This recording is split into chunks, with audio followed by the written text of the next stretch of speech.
السلام علیکم ورحمۃ اللہ وبرکاتہ۔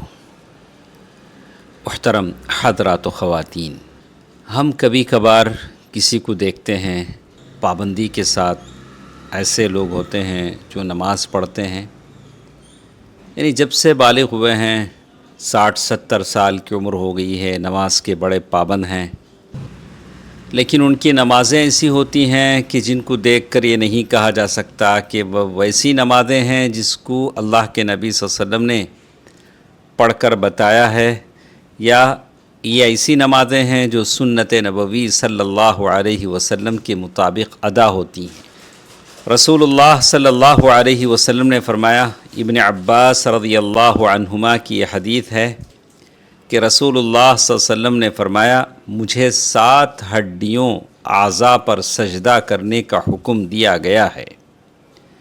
اپنے ہاتھ مبارک سے اشارہ کر کے فرمایا، پیشانی اور ناک پر، اور دونوں ہاتھوں اور دونوں گھٹنوں اور دونوں قدموں پر۔ بخاری اور مسلم کی حدیث ہے۔ اس حدیث سے معلوم ہوتا ہے کہ پیشانی اور ناک دونوں مل کر ایک عضو ہیں۔ اگر انہیں الگ الگ گنا جائے تو یہ 8 اعضاء بن جاتے ہیں۔ جب تک یہ 7 اعضاء 8 اعضاء زمین پر نہیں لگیں گے سجدے میں تو سجدہ نہیں ہوگا۔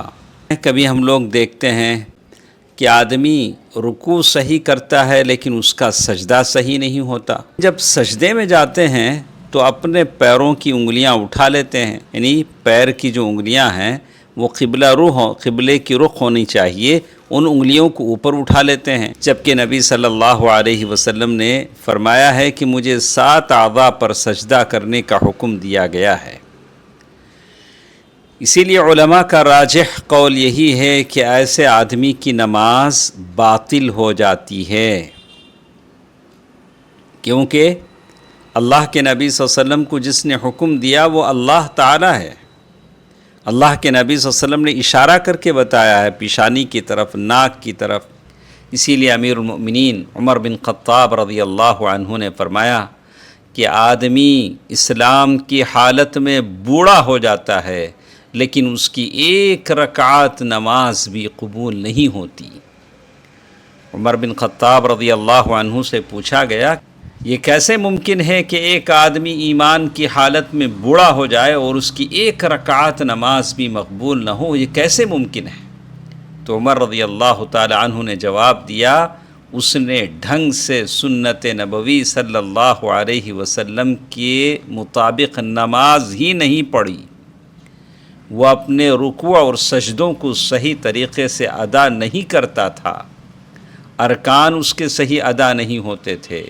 جیسے لوگوں کا حال ہے کہ سجدے کی حالت میں پاؤں کے پنجے اٹھا لیتے ہیں زمین سے، دونوں سجدوں کے درمیان اطمینان کا لحاظ نہیں کرتے، دونوں سجدوں کے درمیان جو دعائیں نبی نے سکھلائی ہیں ان دعاؤں کو پڑھنے میں بخیلی کرتے ہیں۔ اللہ تعالیٰ سے ہم دعا کرتے ہیں کہ اللہ سبحانہ و تعالی ہمیں اپنے نمازوں میں ارکان، ساری چیزیں سنت نبی صلی اللہ علیہ وسلم کے مطابق ادا کرنے کی توفیق دے، آمین۔ والسلام علیکم ورحمۃ اللہ وبرکاتہ۔